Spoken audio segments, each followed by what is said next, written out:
Clarity over complexity builds real wealth over time. So I'm here to help change your future. From the Real Book Studio, this is the Matt Money Show. Today's topic is business taxes, as we are coming up on the United States tax season. And there are a few different due dates when it comes to business taxes. The first due date that comes up, a lot of people don't remember this one, but is actually March 15th. So on March 15th, if you are in a partnership, which would be a scenario where you and some other owners have gone into a business venture together, usually in an LLC, and that due date would be March 15th. Now you can extend returns for 6 months, and I'll talk about that in a little bit later, but the other type of return that is due on March 15th is an S corporation. Now, S corporations can get a little bit confusing. They're not actually a business entity type for legal purposes. So most S corporations, it's either just an LLC or a C corporation that's made a special tax election with the IRS. So I'm not going to get into the details of S corporations for the purposes of today's episode. If you're curious about them, if you want to learn more, definitely write in at the Matt Money Show on Instagram, and we'll do a whole episode about S corporations. But those two types of returns are due on March 15th. So it's a little bit earlier than what you typically think of with tax season. Now, the penalties for being late and not extending are really steep. $200 per partner per month. So if you are in a S corporation or a partnership, you're going to want to make sure that you at least file an extension by March 15th. Now, what's more common is a sole proprietorship, which is just freelancing. You know, maybe you take up odd jobs on the weekends or in the evenings. Maybe you drive for Uber, DoorDash, Instacart. Or maybe you started a business venture and you just haven't gotten around to filing for like an LLC or something. So sole proprietorships, as well as that LLC, if you're the only owner, the IRS does treat these as businesses, but they're what's called disregarded entities. And this is just for simplicity. You can actually report business income and expenses that you earn as a single member business on your individual 1040. And so because of that, these businesses are due on April 15th. Now, there is one other, common tax filing that you'd see out there. This is probably the least close to all of us listening to this podcast, but C corporations are also due on April 15th. So you have the S corp and the partnership, that's March 15th. You have the individual sole proprietor business or single member LLC, as well as C corps on April 15th. Now, the due dates are cool, and it's good to know when things are due, but what is actually business income? What should I pay taxes on? Well, there's a few different things that I think will help break this down. And realistically, taxable income has nothing to do with the forms you receive in the mail. If you perform work for a business as a sole proprietor or single member LLC, you may receive what's called a 1099 NEC, and that just stands for non-employee compensation. So this is another business just reporting that they paid you money throughout the year, and you're not an employee of theirs, so as they take a deduction on their taxes, they're filing a form to send it to you. There's another type of 1099 called a 1099K, and this just reports online facilitated transactions, usually in higher dollar amounts and higher volumes. But this could be if you're a frequent user of Venmo. This could be if you have an account with like an online billing agency. For example, QuickBooks Online might do invoicing for you, and so they're collecting a lot of payments for your business. They might send you a 1099K. And then there's just like cash. A lot of people will call it like under the table, or just cash you receive into your bank account. And it's like, what is actually taxable? Especially if you're a new business owner, you might not have like official books and records yet. So what do I pay taxes on?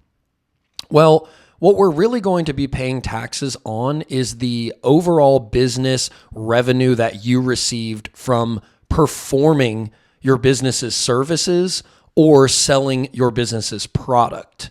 So what is an important distinction is maybe you receive a 1099K from Venmo transactions, but you don't own a business. Well, in that case, that 1099K is just a reporting document. There's no tax owed. If you're just receiving reimbursements from Christmas gifts that you bought for the family and restaurants eating out, and your friends are reimbursing you for their portion of that, maybe you just do a lot of that activity. Just because you receive a 1099K doesn't suddenly make that taxable. And that's an important distinction because there are 1099Ks. For example, I own a business, and if I receive that, it is most likely related to my business activity because I collect almost all of my bills electronically. And so QuickBooks or other billing agencies that we use would need to send us that form. So to break it down, it's important to collect the tax documents, but overall, we want to report the actual business revenue, whether it was reported on a 1099 or not, from performing our service or selling our product. If there's ever any confusion with the IRS, it's simply something that you would just write in about and explain the situation. Hey, I did a lot of Venmo transactions last year. Here's maybe the listing. These are clearly not for business. Now, getting our business income right is important, but what is actually deductible? Because we don't want to report just our revenue from business because then we would be paying taxes on more money than we actually received. And an easy answer for what is deductible in a business is simply thinking through what is ordinary in my profession and necessary in order to perform my business. So when it comes to ordinary and necessary, there are a lot of common ones out in the business world. These are things like office supplies, advertising and marketing, rent if you have an office space. But there's also weird ones that might be more industry specific. If you're in most businesses, doing things like getting a haircut and buying clothes is just not going to be tax deductible. But if you're an actor or a comedian, then those things might start to become ordinary and necessary for your type of business. This is where it's really important to have documentation and records. And if you have a more complicated business, it's good to get some advice. And we're lucky now in today's world. I would say CPAs, especially for small businesses, are maybe becoming less and less available. But we do have online tax services. I'll talk about these a little bit more in a minute, but things like TurboTax and QuickBooks Online, they're starting to implement AI services to where you could actually probably get a realistic answer about a certain deduction that you might want to take from those services, and they'll help guide you without having to pay the much higher price of hiring a CPA or an accountant. Now, a common confusion on business expenses comes in really three buckets in my mind. Most common questions I get are around meals, traveling, and entertainment. So let's take the easy one first. Entertainment is never deductible, even if it is for a business purpose. So it may be a legitimate business expense. Easy example. I take a client of mine to a basketball game. That's a business expense. I'm treating my client. It's kind of considered networking. It might be advertising, trying to keep client retention. Or maybe that's a prospect. And so I'm literally selling to that individual. These are legitimate business expenses, but it's important to note that they are not a tax deduction. So there is that distinction there. Now, meals are sort of the hybrid. Meals, when they have a business purpose, and you want to make sure that with your receipts, or in your bookkeeping, that you document the business purpose when you're writing off meals. But those are 50% deductible. So, and that's just by law. So if you take a client out to a nice dinner, that's going to be a 50% tax deduction. Now, the third category that I mentioned is travel. This is the one where you want to be the most careful and have really good documentation around what the business purpose is for your traveling. If you can document the business purpose of a travel day, you get a lot of benefits. The first thing that happens is the travel to that destination suddenly becomes a tax deduction, because if the main purpose for being in that location was business, then you get a travel day on the front end and on the back end. So both of those are really advantageous if you can document the business purpose for your travel. But then you'll want to make sure that each day you're at that location, you have your primary business purpose. So this could be meeting with prospects or clients. This could be attending a conference. And if you are able to satisfy that requirement for that day, your meals for the whole day become deductible as well. Now they are 50% deductible. But breakfast, lunch, and dinner, those are going to be things that are required to be there for that primary business purpose. And so suddenly those meals open up into the deduction category. Similar, you're able to write off that night at the hotel, the travel, Ubers or whatever from that day, all because you attended a conference. And so the primary purpose of the day was business. That opens up a lot for other deductions. Now, what if, I'm blending? So what if I have a conference at a beach and, 4 of the days that I'm going to be there are conference activities, but then 2 of the days are going to be spent on the beach, no business at all, complete vacation. What you can do then is what a lot of people refer to as the weekend sandwich activity. So what you do is you maybe have some business days on the front end of the trip.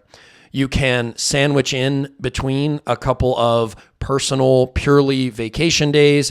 And then if you can have some business activity on the back end, you get a travel day on the front end. You can write off the business days.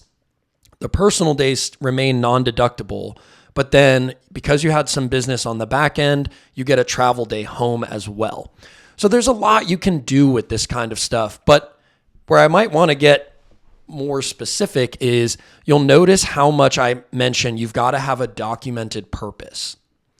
So when it comes to the IRS, if you are hoping to deduct a legitimate, ordinary, and necessary deduction for your business, or you're wanting to deduct travel or meals, this is where having documentation is extremely important because the burden of proof when it comes to deductions is on you as the taxpayer, not on the IRS.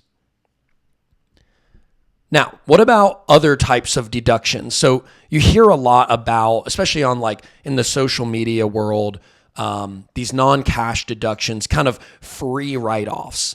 And so these can be broken down into a couple of different buckets as well. We have depreciation, home office deduction, and vehicle miles. So I want to tackle these as well. Depreciation is whenever you have a fixed asset, a vehicle that's used in the business, a rental property, or other larger assets, more expensive items usually, and those are depreciated over time. Now, we're lucky that starting in 2026 and actually a little bit in 2025, or most of 2025, I should say, we are now in an environment of 100% bonus depreciation. So a lot of fixed assets that people buy can be completely written off in the year that they're purchased. But things like a rental property have to be taken over time. So these are non-cash. You don't have to pay anything extra to get these deductions, but they are important to be included on your tax return. They're actually required by the IRS, but it provides an important deduction of your business tax. Then there's the home office deduction. Now, this would be something that is allowed. It needs to be a room or an area of a room that is 100% dedicated to business. This room that I'm in right now is exclusively used for business in my house. I don't eat in here. I don't do leisure activities or work out in here. This is a 100% business room. Or it could be a section of a room as long as it's 100% dedicated to the business. Now, if you have that set up, you can take a $5 per square foot deduction up to $1,500 of a deduction. So that's the simplified method. If you have that set up, but maybe your mortgage or your rent is really high, or maybe your utilities are really high because of that business, you can also take a square footage ratio. So maybe this room is 300 square feet. Total square footage of my house is 1,200. And so then I'd be able to deduct 25% of all my overall household expenses as the home office deduction. So there's a couple different ways you can approach that. And then the last one is vehicle miles. And this is whenever you're going This is not your daily commute. This is whenever you're going from a place of business to like a third party place. So a client's office, or you're going to see a rental property, or if you're a real estate agent, you're driving to different properties that you're showing clients. These are all great examples of vehicle miles that can be deducted at the standard IRS rates. These change every year. They're adjusted for inflation. So to get an idea of what that would be, definitely just a quick Google is a great tool. But if you're doing these, my best recommendation is to use an app.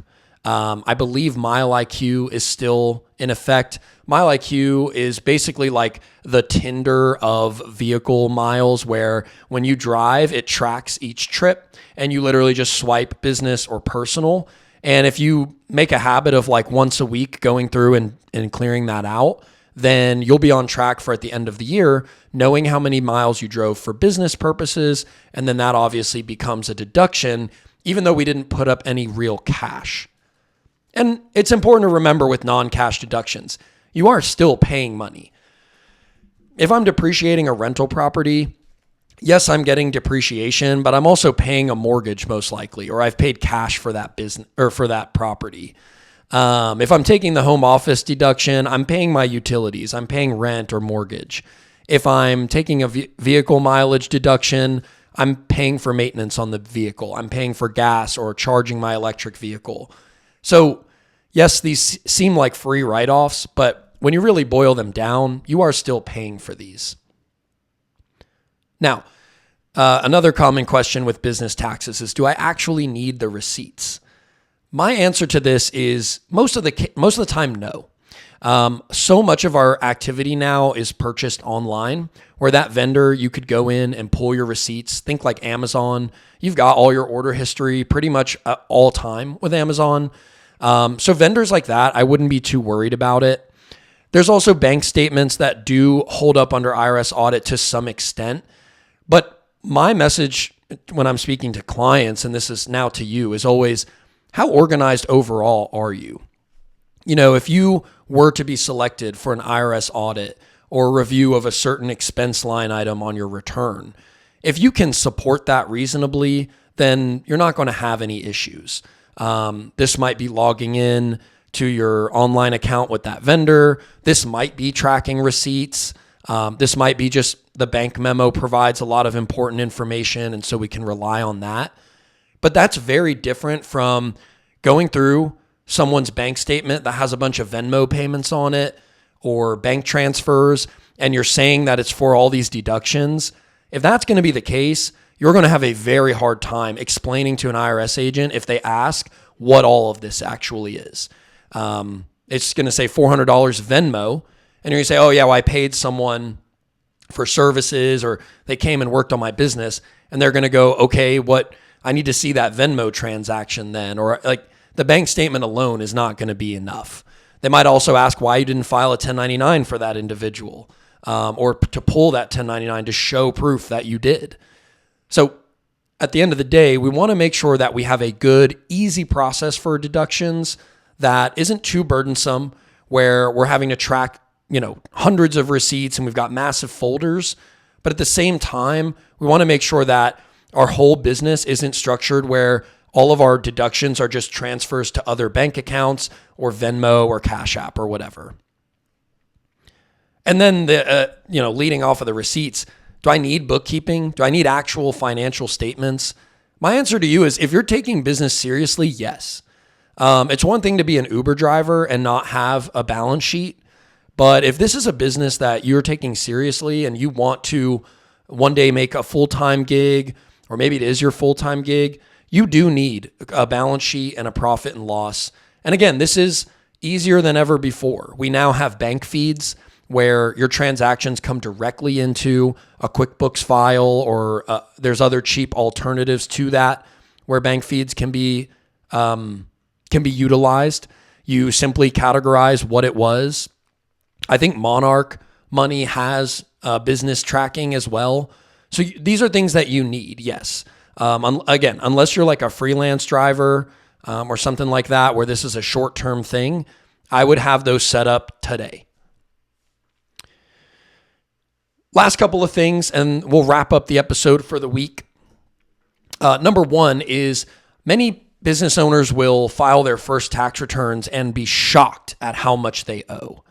And I want to explain to you that when you become a business owner, you have now taken on the full responsibility of your taxes. So the first reason you might be shocked is if you didn't pay any taxes all year, it's not like when you were a W-2 and you had withholdings coming out of every check.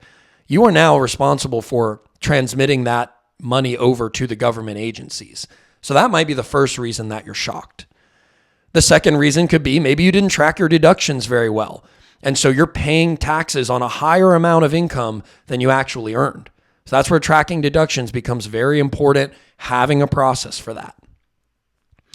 The other reason it might surprise you is you have a lot of layers of taxes if you're a business owner.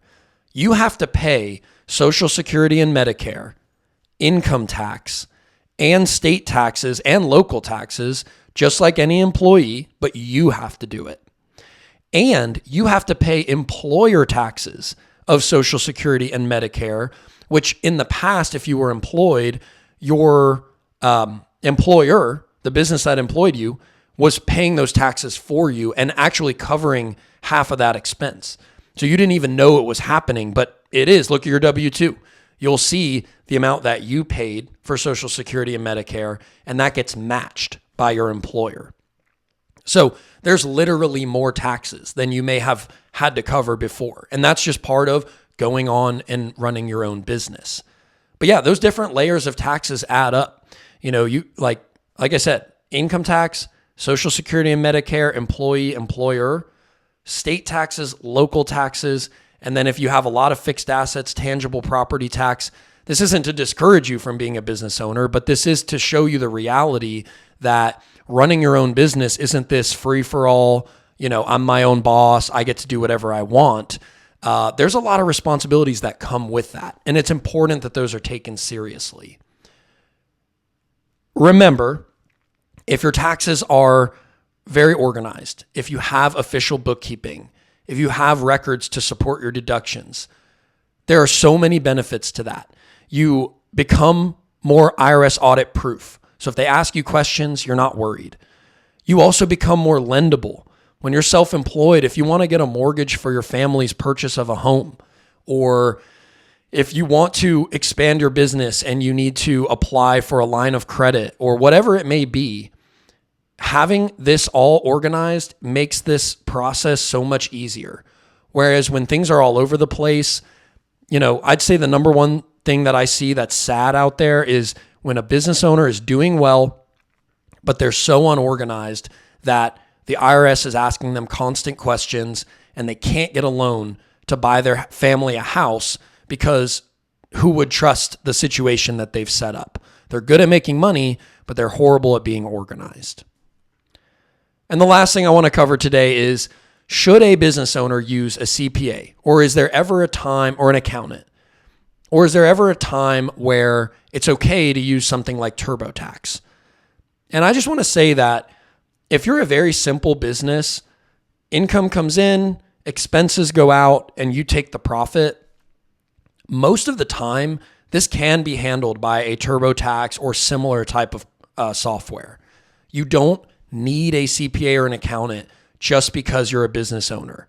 So my recommendation to all the business owners out there would be, when you are new and you're only scratching by to make a profit, maybe let's make a rule that if your profit is 100% of what you live on, in that world, I would recommend using a online tax preparation service. The reason I say to do this is, number one, you don't actually have the profits to justify paying an advisor. If you're living off that income, every dollar that you spend on something else, another expense, is less money in your pocket. So because of that, we want to eliminate as much as we can, eliminate the overhead. And so we want to make sure that we're not paying money that we don't have to. Let's just get the tax return done. The second benefit is you will get a baseline understanding for how your taxes actually work. This way, when you are profitable and you're not just living entirely off your business's profits. Maybe you're taking a salary and there's profit left over. Now we could maybe justify adding an advisor into the picture. And because we waited and we understood the basics first, that advisor you're A, going to pick a better advisor, and B, you're going to have so much better, like you're going to understand what they're telling you and make better decisions with them because you have that baseline understanding. So for all of you new business owners out there, my recommendation is first year in business, or right now you're still living off your profits, file your taxes by yourself. You're just going to overpay otherwise. Once you start to become profitable, once you're taking a salary and you can leave some money in the business, that's when it's time to start looking for a CPA. So this week's episode was very technical, but I think there's a lot of good information in there for business owners. And next week, we're going to be talking about individual taxes. Be a little bit shorter of an episode. There's not as much to cover, but it should be more applicable to everyone out there who is a business owner and not. With that, I'll see you guys next week.